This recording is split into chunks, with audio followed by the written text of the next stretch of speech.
Okay, today we're going to talk about advanced factoring. On the note sheet, it says there are different ways. You're welcome to search for other ways, but I'm going to teach you the guess and check method.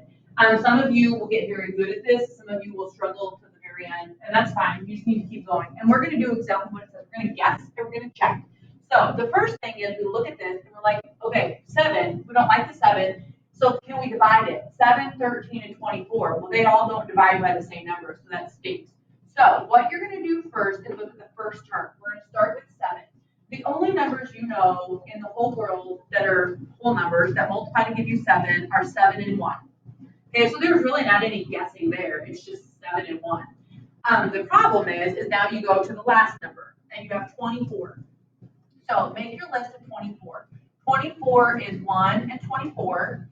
It is 2 and 12. It is 3 and 8. It is 4 and 6. Now, if you look at these, none of these are going to give you 13. But that doesn't mean you're wrong. So what you're going to do is you're just going to guess. You're going to pick one of these options and plug it in and see what happens. So the first thing that I picked on the notes was I picked 6 and 4. I'm like, let's try it.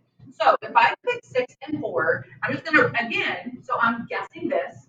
I'm also going to guess where they go. Do I put the 4 here or the 6 here? And then which one do I put here? So on the example sheet, I picked to put the 4 here and the 6 here. And I'm just guessing at this point.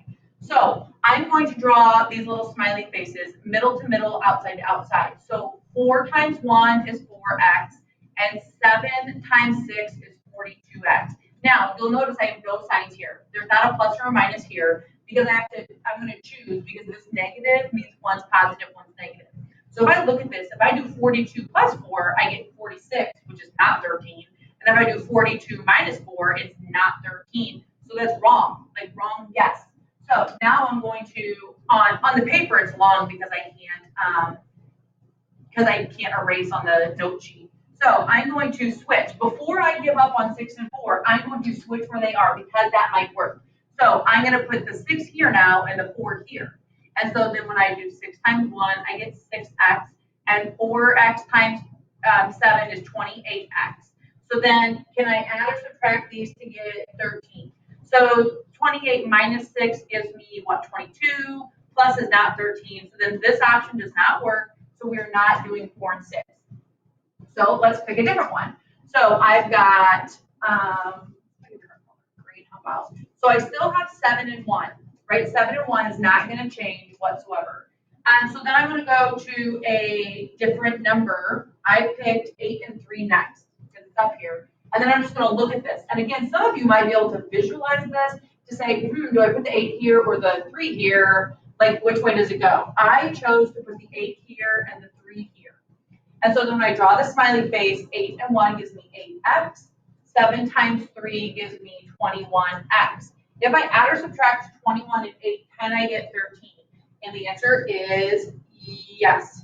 If I have 21 plus 8 is like, if I add those, it's 29. But if I have 21 minus 8, I would get 13. So if I had a negative 8, then that would give me 13x. So if I want this to be a negative, this has to be my negative sign. This has to be my positive sign. So negative 8 times 1 is negative 8. 7 times 3 is 21. Negative 8 plus 21 is 13x. And that's kind of a lot to take in, but try them. Like I said, it's guess and check. Some of you will guess the right number right off the bat. Some of you will try every single one of those options, and it will be the very last one that you get right. So let's try another one. The next one says 5x squared plus 31x plus 30. And this here is tricky because 5 and 30 do both divide by 5, but 31 does not. So you cannot take the 5 out of that. So I know that 5x is 5 and 1, because that gives me 5. And then I've got 30. My options for 30 are 1 and 30, 2 and 15, 3 and 10, 5 and 6.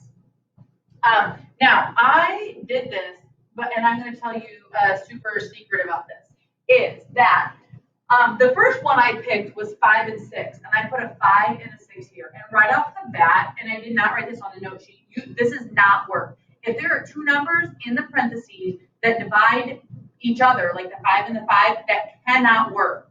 Like you can't have two things that are divisible by the same number. So I'm going to right off the bat switch that and make this 6 and 5 here. Oops. 6 and 5. And so then if I have 6 times 1, I get 6x.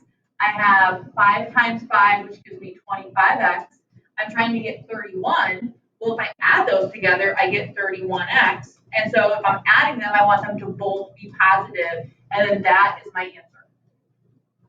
Okay, one more, and this is as bad as it gets for the whole worksheet, is sometimes they do have a greatest common factor.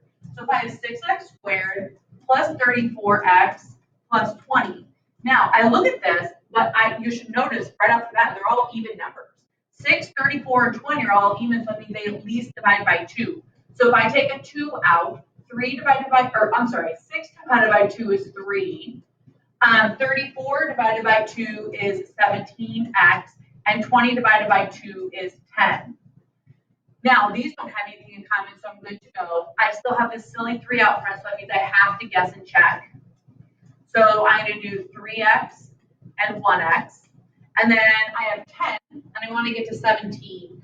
So if my options for 10 are 1 and 10, 2 and 5. And so if I want to try to get to 17, I'm going to pick, well, in the worksheet, what I pick first, 5 and 2. So I put the 5 here and the 2 here. And so that gave me 5 and 6. 5 and 6 does not make 17. The 2 has to stay here, but you need to ignore him for right now. Okay, so that didn't work, so let's switch them. Let's switch the 5 and the 2 and put the 2 here and the 5 here, because 2 times 1 is 2x, 3 times 5 is 15x. If I add those together, I get 17x. Everything's positive, so my answer is positive. And like I said, this guy right here is as bad as it gets. This is the worst kind that you're going to have on all of the worksheets.